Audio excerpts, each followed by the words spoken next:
Hey everyone! Today I'm going to show you the quickest way to export your AutoCAD 2025 drawings to PDF. Trust me, it's easier than you think. First, make sure your drawing is ready to go. Got it? Great. Now head over to the top left corner and click on the application menu. That's the big A logo.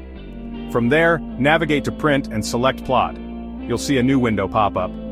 Don't worry if it looks overwhelming. We're diving right in. In the Plotters section, choose AutoCAD PDF, General Documentation. This setting is perfect for most cases. Next, let's set up the paper size. Under paper size, pick the one that fits your needs, maybe ANSI A for standard sheets or Arch D for larger prints. You can also customize the size if needed. Now let's check the plot area. Select Window, and drag your cursor to highlight the part of the drawing you want to export.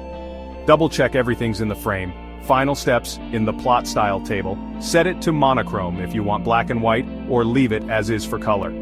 Lastly, click Preview to make sure everything looks perfect. If it's good to go, hit OK, and choose where to save your PDF. Boom, you're done, and there you have it. Exporting to PDF in AutoCAD 2025 made simple. If you found this helpful, don't forget to like and subscribe for more tips and tutorials. See you next time.